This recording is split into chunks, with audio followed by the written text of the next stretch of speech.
मुझे जयराम से कोई गिला शिकवा नहीं, पूरे प्रकरण में जयराम का कोई रोल नहीं है, कोई दोष नहीं है। जो फोटो आपने उस वक्त गौर से देखा वो ऐसे दिखाया और ऐसे लेकिन उसमें आप अपने आप को हाँ देख पाए। हाँ हम थे आपत्तिजनक फोटो था। जयराम जी तक ये बात गई कि हमको ऐसे धमकी सुशील मंडल और फरजान खान ने दिया है? नहीं, हम नहीं दे पाए क्योंकि उस समय उसका जवाब सुन के हम शॉक्ड थे। तो उन्होंने आपको ब्लैकमेल किया तो वो फोटोज और वीडियोस आपको वहाँ दिखाया? फोटो दिखाया हमको, फोटो आपको हाँ दिखाया फोटो दिखाया, वीडियो बोला हम लोग मेरे पास है, और लेकिन जयराम के सामने बोला कि हम लोग डिलीट कर चुके हैं। वो फोटोज इन केस रियल है? यदि वो रियल है जी। तो किसी को अधिकार नहीं है कि मेरा पर्सनल फोटो और वीडियो किसी का भी हो। जी जी जी।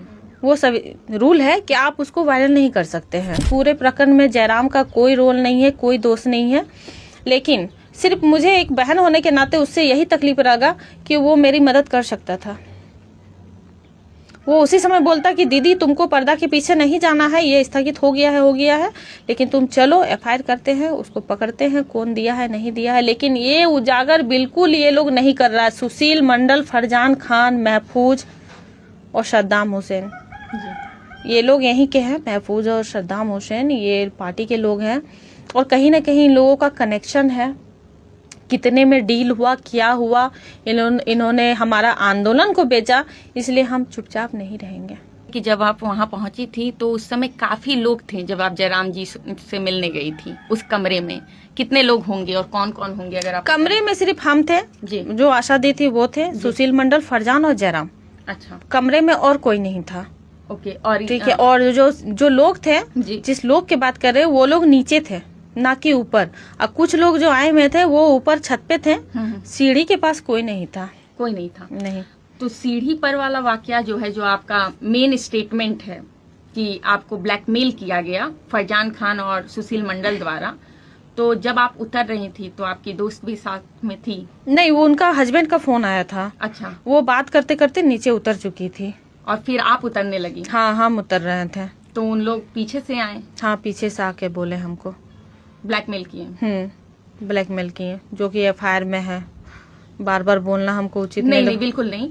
तो मान लीजिए उन्होंने आपको ब्लैकमेल किया तो वो फोटोज और वीडियोस आपको वहाँ दिखाया? फोटो दिखाया हमको, फोटो आपको हाँ फोटो दिखाया, वीडियो बोला हम लोग मेरे पास है, और लेकिन जयराम के सामने बोला कि हम लोग डिलीट कर चुके हैं, लेकिन वहाँ बोला कि फोटो वीडियो है। तो ये बात आपको दोनों ने बोली या किसी एक ने? वहाँ दोनों थे। दोनों थे। और बोल कौन रहे थे? बोला ये सुशील मंडल। सुशील मंडल। अच्छा, ये जो फोटो आपने उस वक्त गौर से देखा वो एडिटेड है या रियल लग रहा है? नहीं समझ में आया, वो ऐसे दिखाया और ऐसे लेकिन उसमें आप अपने आप को देख पाए? हाँ, हम थे आपत्तिजनक फोटो था। आपत्तिजनक? हम थे। हमको कुछ समझ में नहीं आया, किसी को कुछ बोल भी नहीं पाए। उस टाइम हम निकल के चले आए।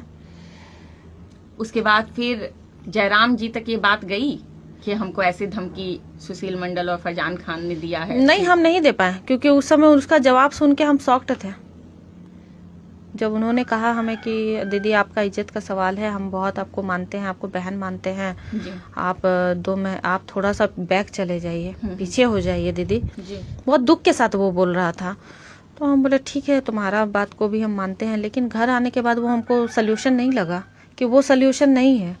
आज हमको ये लोग ब्लैकमेल कर रहा, आगे चल के और हमको ब्लैकमेल किया जाएगा उस चीज़ के लिए, और इसका आधार कहाँ से जुड़ा हुआ है उस चीज़ को, मेरा मकसद है उस चीज़ को निकालना कि ये कहाँ से। अब एक भूख हड़ताल को तोड़ने के लिए ये लोग इतना नीचे हद तक गिर गया, क्या ऐसा बात था?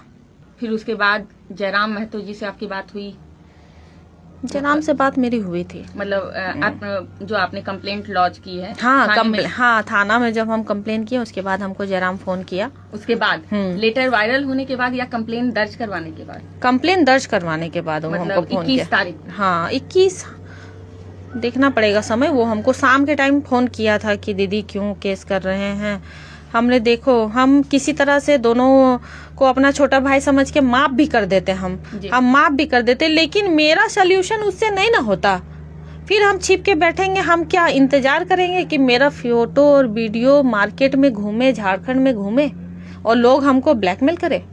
आजसू में शामिल होने के लिए या आजसू जो है वो आपको भड़का रही हैं, क्या कहेंगी इस बात पर? आसू में शामिल होना होता, बीजेपी में शामिल होना होता, जेएमएम में शामिल होना होता, कांग्रेस में शामिल होना होता, तो हम चुनाव के समय होते, ना कि चुनाव के बाद।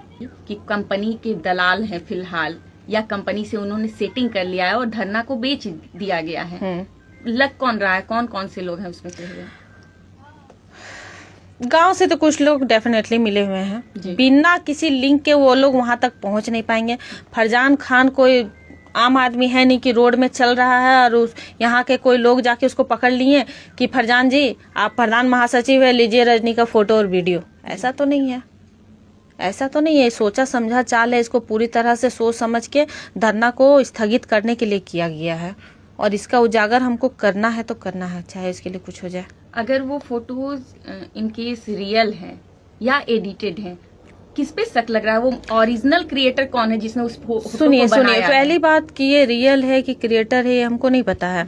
क्रिएटर का बाद यदि आया, ठीक है, क्रिएटर का बाद यदि आया तो ये लोग सोच समझ के किए हैं, और यदि वो रियल है तो किसी को अधिकार नहीं है कि मेरा पर्सनल फोटो और वीडियो किसी का भी हो, वो सब रूल है कि आप उसको वायरल नहीं कर सकते हैं, किसी को अधिकार नहीं है। इससे पहले कभी किसी ने आपको धमकी दी ऐसा कुछ भी? कभी कुछ नहीं, कभी कुछ भी नहीं, कोई धमकी नहीं, कुछ नहीं। वही तो मैं कह रही हूँ कि किसी को धमकी देना भी रहता तो वो हमको पहले देता या बाद में देता।